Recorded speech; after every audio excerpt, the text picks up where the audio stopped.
এটা একটা electric bike কোন ব্র্যান্ড এটা দেখার দরকার নাই।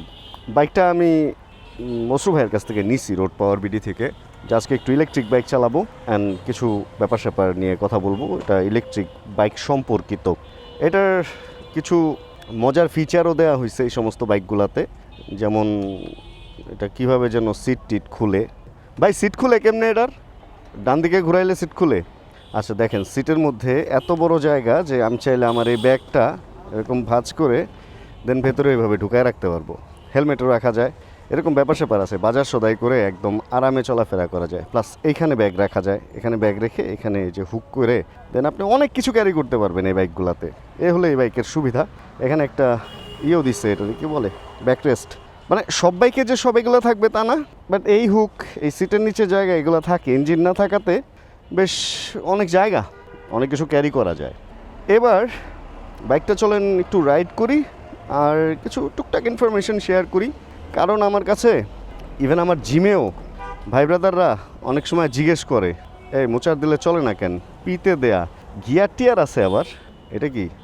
ও একবার মনে হয় ব্রেক ধরলে হ্যাঁ তারপরে হচ্ছে রেডি হয়ে যায় যে ওয়ানে চলে আসছে।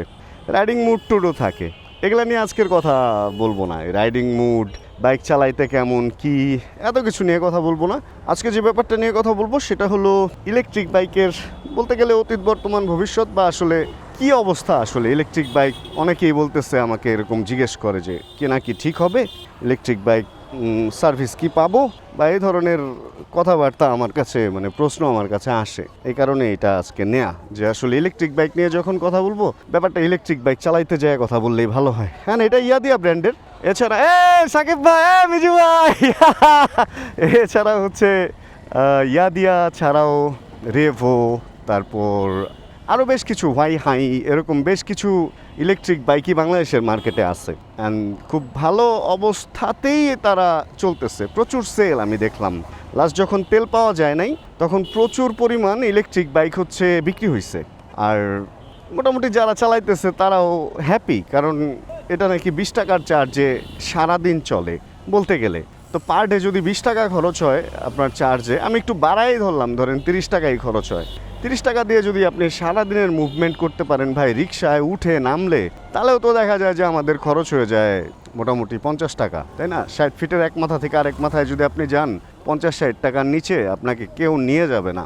তো সেইখানে এই যে আমি এই বাইকটা নিয়ে ঘুরবো, আমার কয় টাকার চার্জই আর খরচ হবে, এ হচ্ছে ব্যাপার। কিন্তু এখন কথা হচ্ছে, আমার কাছে যে প্রশ্নগুলো আসে যে আসলে ইলেকট্রিক বাইক কেনা কি ঠিক হবে, এটা কি 1-1.5-2 বছর। আমাকে কালকে একজন জিমে জিজ্ঞেস করতেছে, ভাই আপনি না বাইকের ভিডিও করেন? আমি বললাম জি। বলে ভাই ইলেকট্রিক বাইক সম্পর্কে একটু বলেন না। আমি বলি কী জানতে চান বলেন। বলতেছে একটা ইলেকট্রিক বাইক যদি কিনি 4-5 বছর কি চালানো যাবে? আমি আসলে তখন আমার মাথার ভেতরে ইলেকট্রিক বাইক নিয়ে যে ইনফরমেশনগুলো আছে ওইগুলো একটু নাড়াচাড়া দিয়ে উঠলো। যেমন আমাদের অনেকেই চালায়, এটা অশ্রু ভাই চালায়, সানা আপু চালায়, মিজু ভাই চালায়, এছাড়া আরও অনেক ভাই ব্রাদারই আছে আমাদের যারা হচ্ছে ইলেকট্রিক বাইক চালাচ্ছে। এখন ইলেকট্রিক বাইক তারাও চালাচ্ছে হচ্ছে খুব শর্ট জায়গার জন্য। ইলেকট্রিক বাইকে কিন্তু রেজিস্ট্রেশন হয়, আপনি চাইলে এটা রেজিস্ট্রেশন করে সারা ঢাকার শহর ঘুরে বেড়াইতে পারবেন। অ্যান্ড যদি ব্যাটারি ব্যাকআপ ওইভাবে রাখতে পারেন তাহলে ঢাকার শহর না শুধু আরও বেশি চালাইতে পারবেন। কিন্তু আসলে এগুলার স্পিড অত বেশি না, এগুলার স্পিড ফোকাসড বাইক না, তো এই কারণে একটু স্লো চলে। টুকটাক যাতায়াতের জন্যই ঠিক আছে, বড় রাস্তার জন্য এটা না, এটাই আমি বলবো। যদিও রেজিস্ট্রেশন হয়, যেহেতু আপনি রাজপথ ইউজ করতেছেন সেহেতু আপনাকে তো রেজিস্ট্রেশন করতেই হবে, বাট এটা সব জায়গার জন্য না। আপনি এটা নিয়ে এখন যদি চিন্তা করেন চিটাগাং যাবেন, এটা নিয়ে যদি চিন্তা করেন সাজেক যাবেন, ভাই ওইটা তো আবার একটু বাড়াবাড়ি হয়ে যাবে না? বাড়াবাড়ি হয়ে যাবে, আসলেই হয়ে যাবে, এ হলো অবস্থা। এখন ইলেকট্রিক বাইকের মেইন যেই শক্তি সেটা হচ্ছে মোটর অ্যান্ড ব্যাটারি। এখন মোটর আর ব্যাটারি এই দুইটা জিনিসই বলতে গেলে বাইকের প্রায় 80% দাম ক্যারি করে। একটা ব্যাটারির দাম অনেক মানে বাইকের অর্ধেকেরও বেশি দাম হচ্ছে বাইকের ব্যাটারিতে। এখন এই ব্যাটারিগুলা ওরা বলে যে এটা ফুল চার্জে এত কিলো যাবে বা ফুল চার্জে এতক্ষণ চলবে, কিন্তু এখন ফুল চার্জে অত কিলো বা অতক্ষণ কতদিন পর্যন্ত চলবে এই জিনিসটা কিন্তু আসলে কেউ বলে না। 1 বছরের হয়তো ওয়ারেন্টি দেয়। এখন আপনি একটা বাইক 1.5 লাখ বা ধরেন আমি কমায় ধরি 1 লাখ টাকা দিয়ে একটা বাইক কিনলেন, 1 লাখ টাকার বাইকে যদি আপনি দেখেন যে ব্যাটারি ব্যাকআপ 6 মাস পরে নষ্ট হয়ে গেছে, তাহলে কি 6 মাস পরে ব্যাটারি চেঞ্জ করে আরেকটা নতুন কিনবেন নাকি ওয়ারেন্টির আন্ডারে দিবে? এই জিনিসগুলো ফ্যাক্ট। কারণ যদি 50,000 হয় একটা ব্যাটারির ফুল সেট আপ চেঞ্জ করতে, মোটরের না হয় ওয়ারেন্টি দিল, তো সেইখানে আপনি এই ব্যাটারি কিনতে গেলে তো অনেকগুলা টাকা নষ্ট হয়ে যাবে না? ওখানে আপনার বাইকের দামের 3 ভাগের 1 ভাগই তো ব্যাটারিতে চলে গেল। বা আমি যেটা জানি যে অর্ধেকেরও বেশি দাম হচ্ছে ব্যাটারির, লিথিয়াম আয়ন ব্যাটারি যেগুলার সার্ভিস ভালো। এখানে একটু ফাঁপড় আছে। প্লাস হচ্ছে পার্টসের যে ওয়ারেন্টির ব্যাপার, এই বাইকে নষ্ট হওয়ার জিনিস কিন্তু খুব কম, শুধুমাত্র মোটর, তাও বৃষ্টিতে ভিজলে পানিতে ডুবলে নষ্ট হয় না। এই বাইক পানির নিচেও চলতে পারে, ব্যাপারটা এরকম, এটার মোটরের পাওয়ার এরকম। তো সেখানে নষ্ট হওয়ার মতো তেমন কিছু নাই। কিন্তু এটার যে থ্রটল কেবল, এটার যে ব্রেকের তার যাই যেভাবে দিছে, এই জিনিসগুলা নট অনলি এই ব্র্যান্ড, আমি কোনো ব্র্যান্ডের নাম ধরে বলতেছি না, আমি বিভিন্ন ব্র্যান্ড সম্পর্কে শুনছি যে তারা এই সাপোর্টটা দিতে পারতেছে না। মানে আপনার যদি ব্যাটারি কেবল প্রয়োজন হয় তাহলে ওরা দিতে পারতেছে না, কোনো সার্ভিস প্রয়োজন হয় তাহলে ওরা দিতে পারতেছে না, এরকম কিছু অভিযোগ আমি শুনছি। অ্যান্ড যদি এমন হয় আপনার একটা বাইক একটা থ্রটল কেবলের কারণে আপনি চালাইতে পারতেছেন না, তাহলে কি জিনিসটা আসলে খুব বেশি ভালো কিছু? আচ্ছা, রাইডিং মুড চেঞ্জ করে কেমনে? রাইডিং মুডটা চেঞ্জ করতে পারলে ভালো হইতো, কারণ স্পিড খুব একটা উঠতেছে না। এইটা হ্যাঁ 2তে গেছে, এই 2তে একটু স্পিড বাড়ছে, 3তে গেছে, 3তে কি আরেকটু স্পিড মনে হয় বাড়লো। রাইডিং মুড টুডও আছে, মানে গিয়ারের মতোই অনেকটা। এখন স্পিড একটু বাড়ছে, যে 33-40 পর্যন্ত মনে হয় এখন ইজি উঠা যাবে। যাক, আস্তে আস্তেই চালাই। তো আপনার যদি একটা বাইকের পার্টস আপনি না পান তাহলে কিন্তু ঝামেলা। এখন আমাদের দেশে এখন চাইনিজ বাইকগুলো মোটামুটি ভালো অবস্থায় আছে, দেখা যায় যে পার্টস প্রয়োজন হলে পাওয়া যায়। বেশ কিছু চাইনিজ বাইকের কোম্পানি বেশ কিছু নাম কুড়াইছে অলরেডি। কিন্তু এই চাইনিজ স্কুটারগুলো এখনও পর্যন্ত ওই নাম কি কুড়াইতে পারছে কিনা, এই জিনিসটা জানার ব্যাপার আছে। এটার জন্য আপনারা যেটা করতে পারেন, যেই বাইকটা আপনার পছন্দ ওই বাইকের শোরুমে যাবেন, গিয়ে বলবেন যে আমার একটা এক্সট্রা ব্যাটারি লাগবে, কীরকম দাম, স্টকে কি আছে, বা আমার এই মডেলের একটা বাইকের থ্রটল কেবল লাগবে, বা ব্রেকের এই সেট আপটা আমার নষ্ট হয়ে গেছে, এগুলা কি আছে, বা আমার একটা কিট ভেঙে গেছে, এই কিটটা কি আছে। যদি দিতে পারে তাহলে বুঝবেন যে হ্যাঁ তাদের পার্টস অ্যাভেলেবিলিটি আছে। আর যদি না দিতে পারে ভাই, তাহলে আপনার জিনিসটা কেনার পর ওটাতে তো একটা ঝামেলা হইতেই পারে, তখন কি আপনি ওইটা ফেলে দিবেন? ফেলে তো দিবেন না, তাই না? ফেলে যেহেতু দিবেন না, সেহেতু একটু বুঝে কেনা ভালো। আপনি 1 লাখ, 1.5 লাখ, 2 লাখ টাকা দিয়ে একটা চার্জার বাইক কিনবেন, যেখানে আপনি 1.5 লাখ টাকা দিয়ে ইলেকট্রিক বাইক না কিনে আপনি ফুয়েল ড্রিভেন বাইকও কিনতে পারতেছেন এবং ওইটার সার্ভিস অ্যান্ড সব কিছু ভালো পাইতেছেন, তো তাহলে তো ওইটা কিনাই ভালো আমি বলবো। আর আপনাকে অবশ্যই বুঝতে হবে যে আপনি কোন পারপাস বাইকটা কিনতেছেন। আপনি এই বাইকটার পারপাস যদি বুঝে এটা কিনেন তাহলে ঠিক আছে। এখন আপনি যদি অল্টারনেট হিসাব করেন হচ্ছে একটা ফুয়েল ড্রিভেন বাইকের সাথে, তাহলে এই বাইক অবশ্যই ওইটা আপনাকে দিতে পারবে না। এখন আসেন লংজিভিটির ব্যাপারে। একটা ইঞ্জিনের বাইক 10 বছর, 20 বছর, আরও বেশিও চলতেছে। এখন ওই ইয়ামাহা RX, তারপরে CDI, এগুলো চলতেছে না, সেই আগের 80-র দশকের 80-র দশকের বাইক এখনও চলতেছে। কিন্তু যদি আমরা একটু এই ধরনের ব্যাপারে আসি, আমরা মোবাইল ফোনেই যাই, 2 লাখ 2.5 লাখ টাকা দাম দিয়ে আমরা আইফোন কিনতেছি। আমার পকেটে যে ফোনটা আছে 17 Pro Max, তো 2 লাখ টাকার উপরে পড়ে এই ফোনগুলা। এটাও তো 6 মাস পরে ব্যাটারি ব্যাকআপ শেষ হবে, তাই না? ব্যাটারির যে হেলথ ওটা নষ্ট হবে। তো ব্যাটারি হেলথ নষ্ট হওয়া, ফোন স্লো হওয়া, এটা যেমন নর্মাল, ঠিক ওরকম এই চার্জের জিনিসগুলো লংজিভিটি নষ্ট হবে, এটার স্থায়িত্বকাল নষ্ট হবে, লাইফ টাইম নষ্ট হবে, এটা একটা নর্মাল ইস্যু। তো এই জিনিসগুলো হবেই। ব্লগার ভাই তো এটা হচ্ছে একটা নর্মাল ইস্যু, আর এই জিনিসগুলো আমাদের মেনে নিতে হবে। আপনি একটা এই বাইক কিনে যদি মনে করেন যে 10 বছর 20 বছর চালাবেন, ভাই এই বাইকগুলো অত মজবুত না, এবং আমাদের দেশে এই বাইকগুলোর দাম এখন একটু উচ্চ দামে চলতেছে। এত দামও থাকবে না, সামনে যখন অ্যাভেলেবেল হবে, অনেক অনেক ব্র্যান্ড আসবে, অ্যাভেলেবেল হবে।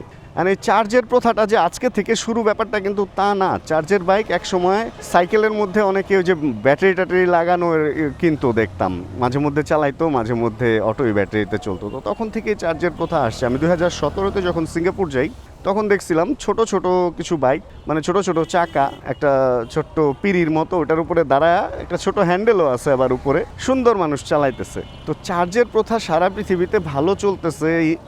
যদি আপনি চায়না যান, আমি 2018-তে চায়না ছিলাম বেশ কিছুদিন, আমি দেখছি গুয়াংজোতে কোনো ফুয়েল ড্রিভেন বাইক নাই, ওরা সব চার্জ এবং পায়ে চালানো বাইকগুলাই চালাইতো তখন। এখন নাকি বেশিরভাগই চার্জের বাইক চলে আসছে, ই বাইক যেগুলা। তো ফিউচার ইজ ই বাইক, এটার স্পোর্টস বাইক আসতেছে, এটার বিভিন্ন রকম জিনিস আসতেছে। সামনে হয়তো ধীরে ধীরে আরেকটু আধুনিক হবে, দেখা যাবে যে হয়তো আরও অল্প সময়ে চার্জ চলে আসবে, যে 1 ঘন্টা চার্জেই আপনি অনেক চালাইতেছেন, ফোনের মতো। ফোন যেমন ফাস্ট চার্জিং 1 ঘন্টাও লাগে না, 45 মিনিটে ফুল চার্জ হয়ে যায়, 2 দিন চার্জ থাকতেছে, হয়তো ওরকম কিছু এটার মধ্যে আসবে।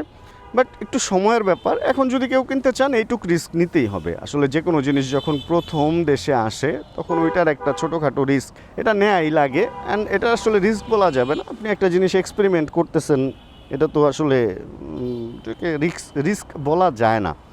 এই তো। আর আরও বেশ কিছু কোম্পানি দেখলাম নতুন আসতেছে এখন, ওরাও স্পোর্টস বাইক অ্যান্ড অল্প চার্জে বেশি চলে এই ধরনের বাইক আনতেছে। আরেকটা মজার ব্যাপার বলি, যখন চার্জিং স্টেশনগুলো চলে আসবে, চার্জিং স্টেশনের ব্যাপার হচ্ছে আপনি এটার ব্যাটারি খুলে দেন স্টেশনে রেখে ওইখান থেকে একটা নতুন ব্যাটারি মানে ফুল চার্জ ব্যাটারি এটার মধ্যে লাগায় চলতে পারবেন। ওই সময়টা যখন যাবে তখন হচ্ছে ফুয়েল লোডের মতো হবে ব্যাপারটা। তো ফুয়েল লোডের মতো যখন হবে যে আমার এটার চার্জ প্রায় ধরেন নামে গেল এক কাটায়, আমি সামনে একটা চার্জিং স্টেশন পেলাম, আমারটা চার্জে লাগাই দিয়ে ওখান থেকে একটা ব্যাটারি নিয়ে নিলাম, ওই অবস্থাটায় যখন যাবে তখন হচ্ছে এই বাইক আরও অনেক বেশি প্রাণবন্ত, অনেক বেশি ভালো হবে আর কি, আমাদের ইউজার ফ্রেন্ডলি হবে, এ হলো ব্যাপার। আর এখনও পর্যন্ত এই ধরনের বাইকের সবগুলাতে দেখা যায় টিউবলেস টায়ার আসে নাই। তো টিউবলেস টায়ারও আসা জরুরি, তা নাহলে রাস্তায় কি আপনি লিক ঠিক করবেন নাকি এই কিছু ব্যাপার আছে। তাহলে এই আসলে এই বাইক নিয়ে কথা বললে তো কথা শেষ হবে না। এমনি টিচারওয়ালা বাইক আসছে, লক টক অনেক কিছুই দিচ্ছে, বেশ কিছু জিনিস এই বাইকের অনেক বেশি ভালো করছে আমি দেখছি। আমি রিসেন্ট ABS-ওয়ালাও এই বাইক দেখছি। তো সব মিলা ফিউচার ইজ বাইক, এটা যেমন সত্যি ঠিক ওরকম বর্তমান অবস্থায় কিনতে গেলে আপনি অতটা আয় ব্যয়ের সমন্বয় করে কিনতে গেলে আপনি লসটাই মনে হয় বেশি দেখবেন। অ্যান্ড যারা এই বাইক ইম্পোর্ট করতেছেন বাংলাদেশে তাদের কাছে আমার একটা রিকোয়েস্ট থাকবে যে সার্ভিসটা ভালো করেন, তাহলে আমাদের বিশ্বাসটা আর একটু বেশি পাবেন। সার্ভিস যদি খারাপ করেন তাহলে চাইনিজ বাইকের মতো কিন্তু মানুষ একসময় ভুলে যাবে আস্তে আস্তে। অ্যান্ড আরেকটা জিনিস বলবো, ওয়েল নোন যে কোম্পানি তাদের বাইক কিনেন, ওই যে ধরেন 50টা 100টা বাইক আনছে, আনার পরে নিজেই ভুলে গেছে এই বাইক আমি আনছিলাম, তো ওটার পার্টস আর কই পাবেন, এরকম ব্র্যান্ডের কিনেন না। যেমন ইয়াদিয়া, এটা একটা ভালো ব্র্যান্ড, ওয়ার্ল্ডে নাম্বার ওয়ান হচ্ছে এই বাইক ওরা দেয়। তারপরে রেভো ভালো করতেছে, এছাড়াও আরও বেশ কিছু ব্র্যান্ড আছে, আমার নাম এখন মাথায় আসতেছে না। এই সমস্ত বাইক কিনলে আশা রাখি ঠকবেন না। তো যাই হোক, তাহলে আজকের এই ভিডিওটা থেকে আমরা এখানে বিদায় নিই। হোপ রাখতেছি ভিডিওটা আপনাদের ভালো লাগছে। ভিডিও ভালো লাগলে ছোটো করে লাইক দিয়ে দিন, চ্যানেলে যদি নতুন হন সাবস্ক্রাইব বাটন চাপ দিয়ে হয়ে যায় আমাদের ফ্যামিলি মেম্বার। জানাবেন কে কোন জায়গা থেকে ভিডিও দেখছেন, আর যতক্ষণ পরবর্তী ভিডিও নিয়ে আবার আমি না আসতেছি ততক্ষণ ইনশাআল্লাহ আমরা থাকবো ভালো, আমরা থাকবো সুস্থ এবং করতে থাকবো চিল ইনশাআল্লাহ। Check the mic and make sure it sound right, boys.